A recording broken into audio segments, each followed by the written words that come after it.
반갑습니다. 총목 캘리그라피를 개발해서 캘리그라피의 글꼴을 통해 가지고 캘리그라피의 수업을 진행하는 김상돈 교수입니다. 캘리그라피는 아주 오랫동안 했어요. 캘리그라피는 대체 무엇인가, 무슨 뜻인가 이렇게 이제 생소한 단어일 수가 있어요. 왜냐하면 특히 성인 분들은 특히 이제 50대 넘은 분들은 캘리그라피라는 단어는 예전에 젊었을 때 없던 단어예요. 알지 못했던 단어죠.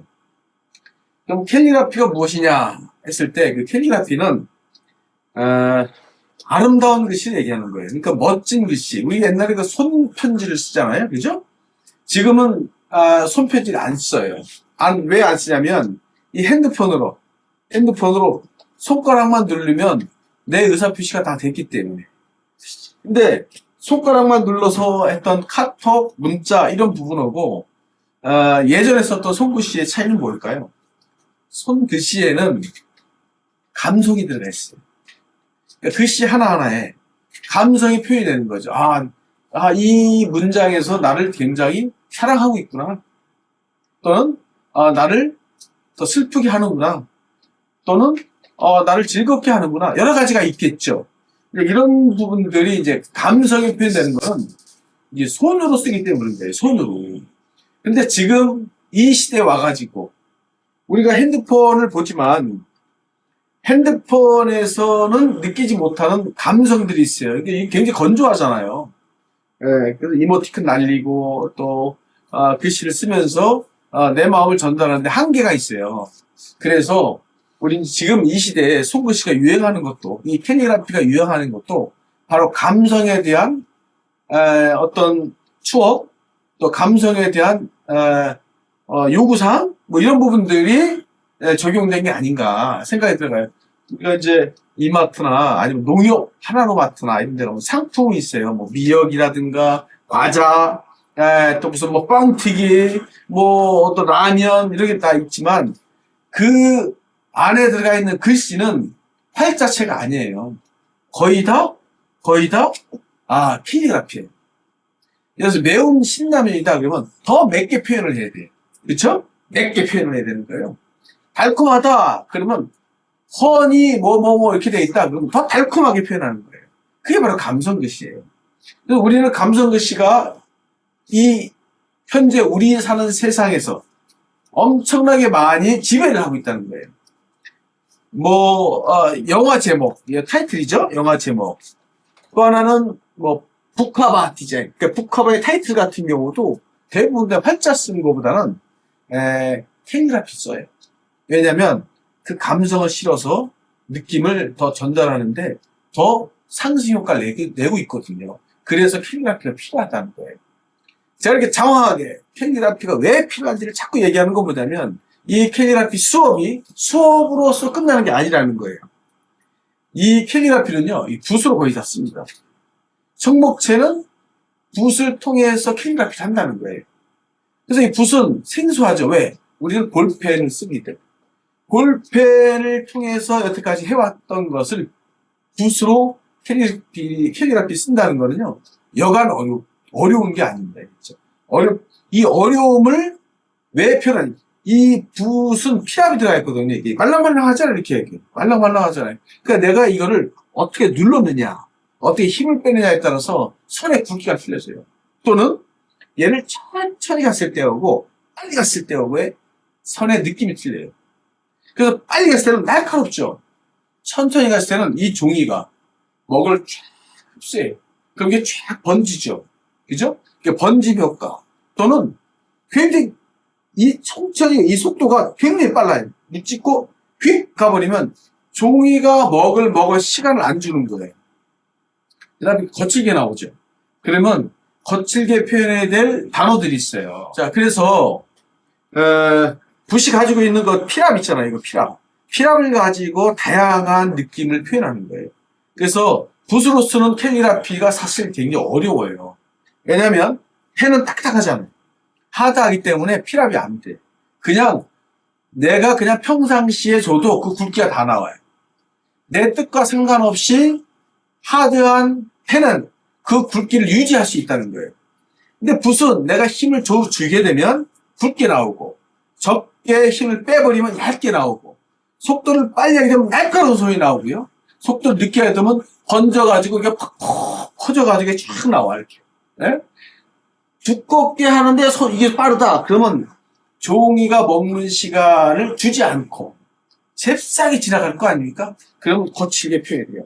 뭐 이런 것이 어떻게 표현하나? 무슨 김자진 장군의 청산리 전투, 또는 뭐 만주벌판의 뭐 누비는 광대토화, 뭐 이런 부분들 있죠. 그 다음에 전쟁, 6.25 전쟁, 이렇게 할 때는 전쟁의 느낌, 광야의 느낌, 사막의 느낌, 이런 것들 할 때 붓을 먹물을 딱 찍어서 바로 쓰는 게 아니라 먹물을 빼야 돼. 빼고 굵게 확 지나가야 돼. 속도는 대략 시속 한 200km 정도 간다고 보시면 돼. 눈 깜짝했어요. 그러면 얘가 종이가 먹으려고 입을 딱 벌렸는데 휙 지나간 것 같은 느낌이 나는 거예요. 그때 거친 소리 나오는 거예요. 그런 어떤 붓의 성향, 붓의 필압에 대한 걸 이 수업을 통해 갖고 아주 자세하게 배울 수 있다는 거예요. 자, 그러면 이 첫 시간에 이게 지금 수업 오리엔테이션 하는 거예요. 첫 시간에 우리가 제일 중요한 거는 도구를 우리가 알아야 돼. 대체 어떤 도구를 쓰느냐, 이 부분을 자세하게 설명을 해드릴게요. 자, 처음에는 교재가 필요해. 이 교재는 청목체, 이 기초 초급 과정이 있어요. 여기 이제 따라쓰기 교재로 돼 있어요. 따라쓰기란 게 뭐냐면 내가 그냥 막 쓰는 게 아니라 따라 쓰다 보면 한 번 따라 쓰고 바로 옆에 쓰고 또 따라 쓰고 또 쓰게 되게, 이런 구조를 하다 보면 내가 쉽게 캘리그라피 접할 수 있게끔 아주 기획적으로 만드는 상품이에요.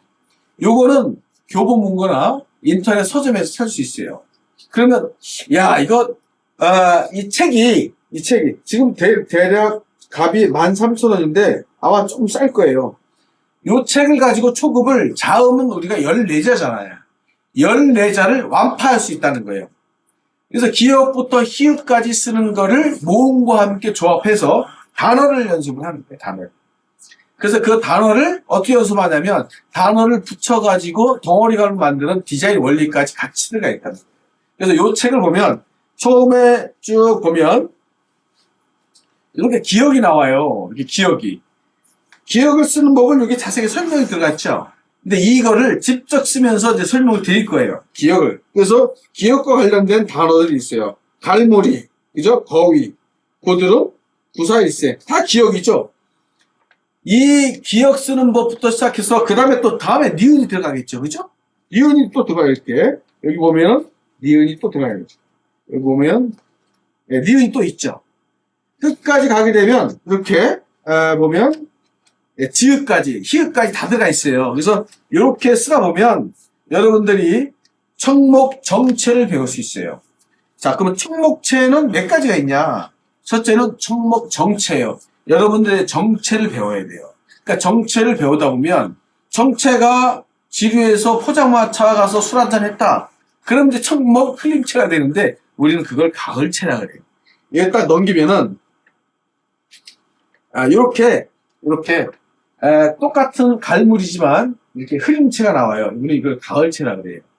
그래서 가을체를 또 배우게 돼 있어요. 그래서 청목 정체를 잘 쓰다 보면 가을체 쓰는 데는 어렵지 않게 쓸 수 있어요.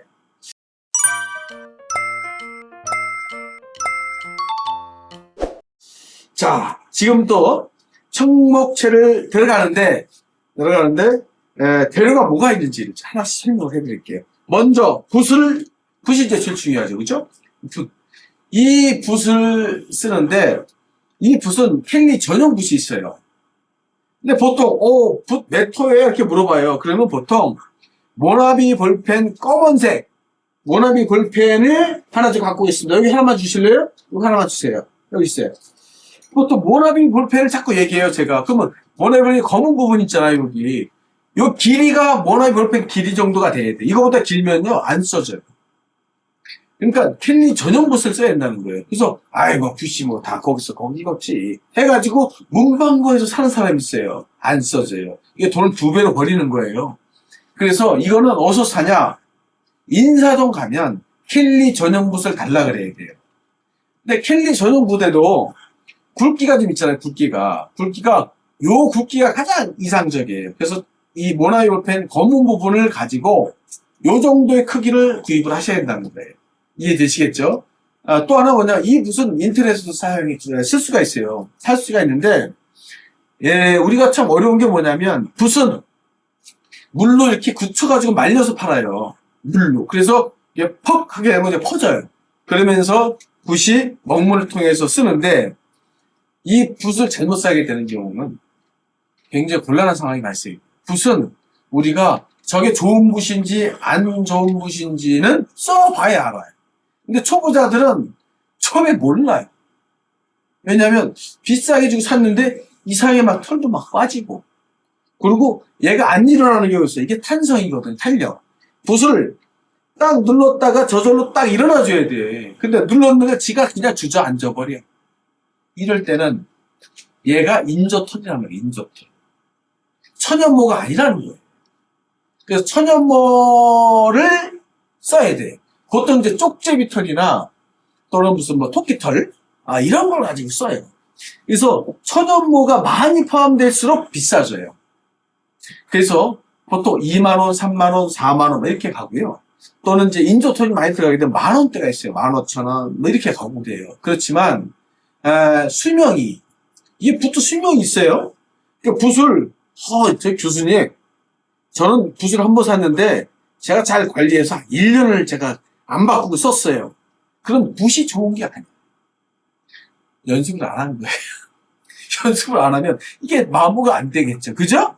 그러면 내가 반성을 해야 돼. 붓이 보통 3개월 지나면요, 얘가 알아요. 주인님, 나 갈 때가 됐어요. 이런. 왜냐하면 얘가 슬슬 벌어져. 이렇게 슬슬 벌어져가지고 안 다물어져. 왜냐면 요 붓은 끝에 악열을 통해 가지고 딱 묶었거든요. 근데 붓을 계속, 이 불이라는 게, 이게 이 먹물이라는 게 수용성이잖아요. 그럼 또 빨아야 된단 말이에요. 빨면은 이게 들어가면서 악유가 풀어져. 그러면 얘가 이렇게 딱 묶었다가 슬슬 벌어져. 그러면 그러면 얘는 이제 갈 때가 됐구나, 이 생각을 많이 쓰다 보면 얘가 빨리 가요. 그래서 붓을 자꾸 갈면은 두 가지예요. 연습을 어마어마하게 한 사람이 하나가 있고, 또 하나는 뭐냐면 관리를 잘못해갖고 얘가 스스로 조기에 사망하는 경우가 있어요. 그래서 사망하지 않게 관리를 잘해야지 돼. 반드시 먹물을 딱 쓰고 그 다음에 이게 물로 다 해야 되는데, 우리가 보통, 저는 그렇게 해요. 저는 비누를 사용해요. 비누가 이렇게 있다 그럼 비누칠을 해. 이렇게 한 다음에 계속 빨아. 그러면 이 안에 있는 검은색이 쫙 나온다고. 그럼 물이 틀어놓고 계속 먹물이 빠질 때까지 기다리는 거예요. 하면서 그거 다 빠지게 되면 휴지로 이렇게 한번 감싸가지고 쭉 빼. 그럼 얘가 이렇게 뾰족하게 나오죠. 그러면 여기 꼬다리가 있어요. 꼬다리 이렇게. 이거 보이죠? 이거. 예? 보세요. 요걸 가지고 걸어놓는 거야. 이렇게 걸어놓는 거야. 딱 걸어놓는 거야. 그러면 얘가 저렇게 쭉 빠지죠. 요게 가장 정석이에요. 근데 이렇게 놓는 사람이 있어요. 이렇게 놓는 사람. 이렇게 통에 이렇게 놓는 사람이 있어요. 그럼 물기가 요 안에 들어갈 거 아니에요. 그러면 악어가 자기도 모르게, 자기는 갈증이 없는 거예요. 물을 계속 주는 거야. 그러면 악어가 얘가 퍼져. 이렇게 퍼져. 그러면 얘는 조기 사망할 수가 있어요. 자기 수명대로 못 사는 거예요. 그래서 관리를 잘해야 돼. 붓은 반드시 빨아야 된다. 빨고, 관리를 잘하기. 그래서 어떻게 건조시키냐가 되게 중요한 부분이에요. 근데 이거를 이렇게 건조해요. 자, 그 다음에 이 붓이 여러분이 어쨌거나, 하나를 사지만 나중에 2개, 3개씩 계속 늘어나요. 왜냐면, 두꺼운 붓을 또 쓸 경우가 있고요. 아주 얇은 글씨를 쓸 수가 있어요. 근데 대략 이거 하나 가지고 웬만한 글씨는 다 쓸 수가 있어요. 그래서 중자, 중급 정도의 크기를 쓰게 되면 가장 이상적이다 아시고, 근데 이거를 어떻게 보관하느냐, 잘못 보관하게 되면 이거를 그냥 가방에 놓다 그럼 얘가 이렇게 휘어져. 휘어진 상태에서 굳어버려요. 그러면 곤란한 상황이 돼. 왜냐하면 정상적인 글씨 쓸 수가 없어요. 그래서 이 붓은 꼭 붓집이라고 있어요, 이렇게. 그래서 이걸 제가 얘기하게 되면, 우리 집에도 다 있어요. 그런데 그건 긴말이라 그래, 긴말이. 요거는 붓집이라 그래, 붓집. 붓집은, 보세요. 이 구멍, 병목 뚫렸잖아, 이렇게. 뚫렸죠? 뚫렸는데, 이 안에 구멍이 뚫린 건 뭐냐면, 바람이 여기서 통과가 돼야 돼. 그래서 구멍이 뚫린 거예요. 그래서 요 붓집을 반드시 있어야 돼. 그러면 붓집을 제가 말아볼게요. 김밥 말듯이 여기서부터 말아서 가요. 근데 여기는 까맣고 여기는 노랗네? 보세요. 왜냐면 이게 먹물을 묻으면 지저분할까봐 여기는 검은 거예요, 반은. 그래서 이렇게 말아요, 말아. 쭉 말다가 이게 노란색이 나오죠. 대나무 원래색. 그럼 이걸 가지고 이렇게 해가지고 여기다 끼는 거예요, 이렇게 보면. 이렇게 딱 끼게 돼 있어요. 자세히 보면은 이렇게 끼게 돼 있어요. 이렇게 해서 가만히 놓으면 붓은 굉장히 온전하게 갖고 다닐 수 있어요. 요거는 우리는 이제 붓집이라 그래요. 붓집. 그래서 이거는 김밥 말이가 아니라 붓집이에요. 요것도 필수로 갖고 다니실 필요가 있어요. 나중에는 여러분들이 작가 수준이 됐다. 그럼 이걸 안 갖고 다녀요. 아예 붓을 착착착 꽂아가지고 이게 쫙 많은 게 있어요. 이제 헝겊을 통해서. 그런 부분이 있어요. 그런 거를 통해서 가져가야 된다라는 거예요. 그래서 붓은 이제 붓집 됐어요. 그 다음에 종이가 있어요, 종이. 이게 넘어갈 적에 너무 힘이 없어 넘어가. 좀 숨 좀 쓰시면서 넘어가야 돼. 알았어요. 붓집 얘기해줬죠? 네. 그런 쪽 한 템포 쉬시고, 이제 종이 얘기하시고. 알겠어요. 한 템포 쉬시고, 또 다른 거 얘기하시고. 알았어요. 편집하기 힘들어서 돼. 종이 얘기를 다시 하셔야 돼. 자, 이제 붓에 대해서 제가 얘기를 했죠. 이제 종이에 대해서 설명을 드릴게요. 종이는 이제 우리는 연습지라 그래요. 연습지. 연습지를 이렇게 해서 파는 데는 없어요. 이렇게 파는 데 하나도 없어요. 단지 뭐냐면, 이렇게 된 종이가 이렇게 굉장히 길게 돼 있어요. 엄청 길게 돼 있는 거를 우리가 잘라서 주문한 거예요. 근데 여러분들이 가다 보면 여러분이 잘라야 되잖아요. 잘라야 되는데 이게 전문가가 아니면 다 집합 먹은 것처럼 그냥 너덜너덜해져요. 그래서 우리가 잘라서 주문하는 거예요. 잘라서 주문하는데, 종이는 요 종이를 쓰는데, 요 종이가 보면 선들이 있어요. 이 안에 이렇게 선들이 쫙 거의 있어요. 이 선이 뭐냐면, 나중에 여러분들이 글씨 쓰면서 이 선을 참조해가지고 직선과 그 다음에 또 세로선, 세로 직선, 가로 직선 이거 할 때 참고해야 그 쓰라고 이게 선들이 있어요. 그걸 보시는데, 이게 보면 만들면 여기는 맨들맨들해.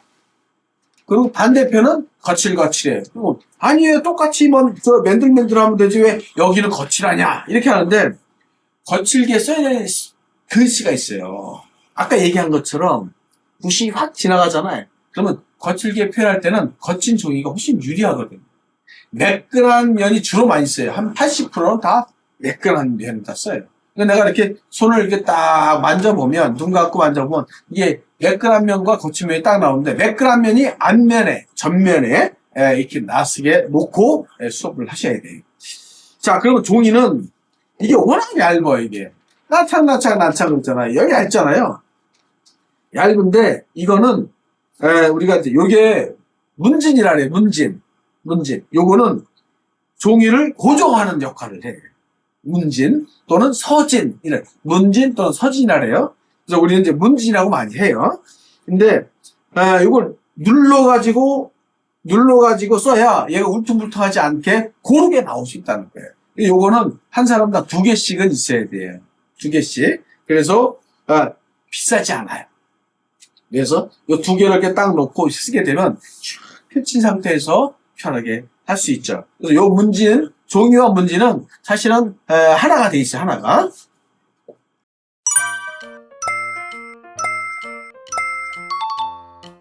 그 다음에 한 건 뭐냐? 먹물이죠. 예전에는 먹을 이렇게 이렇게 보통 이제 선비들이 먹을 쭉 갈잖아요. 벼루와 먹을 가지고 쭉 가는데, 우리가 그걸 사용하다 보면 다 갈면 수업이 끝이야. 그래서 수업이 안 되는 거예요. 그래서 먹물을 가른 게 이렇게 나와요. 이렇게. 제가 상편을 가릴게요. 이렇게 먹물 통이 나와요. 요게 이제 보통 이제 가격이 이제 뭐 싼 거는 뭐 3,000원, 4,000원, 5,000원, 8,000원 막 이렇게 나와요. 그러니까 보통 이제 우리는 요 먹물 한 통을 한 학기 동안 써요. 한 학기 동안. 나는 졸업할 때 먹물을 아껴 써가지고 한 통을 썼다. 그 분은 켈리를 연습을 거의 안 한 거예요. 그런 분들은 자격증도 따기 어려워요. 먹물은 이렇게 꼬다리가 있어, 꼬다리가. 이거를 잘 보시면 이렇게 딱 열면은 뭐가 나오냐? 이렇게 딱 돼요. 그럼 요거를 이렇게 따라요. 근데 먹물 그릇은 요게 지금 다이소 가면은 이렇게 된 그릇이 있어요. 요게 가장 좋아요. 손잡이가 있는 게. 왜냐면 먹물을 따랐어요, 이렇게. 먹물 따르는데 먹물을 얼마큼 따냐면 대략 바닥에서 5mm 이하로 따라야 돼. 많이 딸지 마시라고요. 자, 이렇게 해서 내가 따랐어요, 이렇게. 쭉 따랐어요. 예, 따랐어요. 딸고 누르면 안 돼. 그러면 이제 방구 끼고처럼 나와버려요. 그래서 이렇게 달면 요걸 가지고 붓 가지고 하는데 완전히 끝까지 다 묻혀야 돼. 요 끝까지만 여기만 묻히는 사람은 요 끝에만. 근데 완전히 다 묻혀야 돼요. 보세요, 이렇게. 자, 이렇게 다 묻혀야 돼. 근데 요게 어떤 역할을 하냐면 잘 보세요. 요 끝에서 먹물을 이렇게 빼야 돼, 이렇게. 왜냐면 먹물이 붓에서 어느 정도 머금고 있느냐. 그러니까 되게 중요한 부분인데 이게 너무 많이 머금었다. 그러면 얇은 선이 안 나와요. 그러니까 얇은 선 하기 위해서는 반드시 먹물을 이렇게 빼야 돼. 이렇게 빼서 뾰족하게 만들어야 돼. 뾰족하게 딱 만들어야 돼. 그래서 뾰족한 상태에서 시작을 하는 거예요. 요거는 아마 다이소에서 제가 이제 1,000원으로 산 기억이 있어요. 이거 다이소에서 구입을 하거나 또는 여러분이 나는 집에 넓은 게 그릇이야. 그러면 이런 이제 차받침 있잖아요. 넓은 거. 이런 것들 갖고 와도 괜찮아요. 근데 가꾸지 말아야 될 건 뭐냐면 밑에는 좁은데 위는 넓은 거 있잖아요. 위는 높은 거. 그런 거는 안 돼. 왜냐면 얘가 여기가 보이지 않으면 여기가 먹물이 다 묻어버려요. 또 하나는 뭐냐, 누가 툭 치게 되면 이게 쓰러져 버려요. 쓰러지지 않을 정도로 밑면이 넓어야 돼요. 넓어야 돼요. 왜냐면 나만 수업하는 게 아니기 때문에. 그래서 다른 사람이 화장실 가려고 가다가 툭 치잖아요. 그러면 얘가 넘어지는 경우가 있어요. 그러면 어떻게 될까요? 대형 사고가 터지는 거죠. 그러니까 그 사람과의 인간관계가 거기서부터 끊어져요. 조심하셔야 돼요. 그래서 내가 이제 매번 평가를 하잖아요. 평가를 하는데 너무 내가 완벽하게 다 썼어. 그래서 이제 이름만 써서 이제 제출하면 돼. 근데 가다가 갑순이가 가다가 툭 쳤어요. 그래서 여기가 딱 번져버렸어. 그러면 이 사람은 어떻게 될까요? 그러면 이제 갑순이가 가다가 툭 치면 이제 갑순이 이제 머리가 다 뽑히는 거예요. 그렇게 하기 위해서는 내가 넓은 그릇을 갖고 와야 한다는 뜻이에요. 아시겠죠? 예? 넓은 그릇 갖고 오고 조심조심 하셔야 돼요. 왜냐면 먹물은 이게 사실 관리를 잘 해야 되거든요. 그 다음 또 하나 뭐냐면 먹물을 나중에 이제 버리고 깨끗하게 이제 해야 되잖아요. 그러면 먹물을 어느 정도 너무 많이 따르게 되면 버리는 양이 많아지기 때문에 적게 하고 추가 하실 필요가 있다. 이 말씀 좀 드리겠습니다. 이게 사실은 이제 켈리를 쓰는데 도구예요. 자, 처음에 붓, 그 다음에 연습지, 문진, 붓집, 그 다음에 먹물 그릇, 그 다음에 먹물. 이게 이제 3종. 이게 켈리를 쓰는 종류의 한 세트예요, 한 세트. 거기다 이제 교재 들어가죠. 그 다음에 여러분들이 나중에 이제 이렇게, 낙관을 맞춰드립니다, 낙관을. 그래서 여러분들이 한 학기 정도 하면은 제가 이제 쭉 봐서 원래 낙관은 이제 스승이 이제 선물을 하는 경우가 있어요. 그래서 낙관을 맞춰드리는데 낙관이 이렇게 준비가 돼 있어요. 그래서 낙관을 통해서 여러분이 작품을 만들고 여러분 낙관을 찍게 돼 있어요. 그렇게 해서 여러분이 캘리그라피의 작가로 가는 그런 어떤 그런 여정에 우리가 이제 동행을 했으면 좋겠다 생각합니다. 청목체는 세상에서 가장 어려운 한글 캘리그라피예요. 제가 이 얘기를 하게 되면 그렇게 어렵지 않아 보이는데 그런데 기억을 못 써요. 외부에 다른 사람이 캘리그라피 쓴 사람들이 가끔씩 와서 배우는데요. 기억을 못 써요. 왜냐하면 그 안에 필압이 들어가기 때문에. 필압이 훈련되지 않으면 조형미가 떨어지거든요. 모든 캘리그라피는 디자인 원리에 적용해서 합니다. 그래서 간단하게 제 소개를 간단하게 하고 처음에 이어졌던 그 오프닝 다시 말해서 이제 이 오리엔테이션이죠. 수업을 마치겠습니다. 이 캘리그라피는 이게 마약성이 있어요. 중독성이 있다는 거예요. 그래서 한번 쓰다 보면 여러분들이 이 캘리그라피가 얼마나 나한테 심신의 안정을 주고 그리고 내가 고민을 가지고 있는 상태에서 쓸 수가 없어요. 그래서 머리를 빌 수 있어요. 우리가 멍때리 대회 같은 걸 하잖아요. 그 멍때 대회가 뭐냐면 내가 비워야 되거든요. 근데 비우지 않으면 쓸 수 없는 게 캘리그라피예요. 그리고 좋은 생각을 가지고 있어야 돼요. 왜냐하면 너 나쁜 놈이야. 너 이런 욕을 할 수가 없어요. 왜냐하면 쓰는 건 다 아름다운 시 쓰기 때문에. 그래서 내가 심신을 안정하고 머리를 비우면서 이게 건강에 굉장히 좋은 컨텐츠다. 앞으로 이제 강의가 계속 이제 지속이 되겠죠? 그렇게 되면 강의 지속될 때마다 제가 이 캘리그라피에 대한 부분들을 중간중간 설명을 좀 해드리겠습니다. 오늘은 캘리그라피의 재료를 잘 설명했고 캘리그라피가 얼마나 중요하고 또 캘리그라피를 통해서 여러분과 동행을 하는데 이 첫 강의가 여러분들한테 굉장히 중요한 2년의 첫 계단이었으면 좋겠다. 제가 이제 드리고 싶은 말씀입니다. 자, 그러면 다음 시간에 이제 손연수부터 기억 쓰는 것을 제가 말씀드리겠습니다. 고맙습니다. 다음 시간에 뵙겠습니다.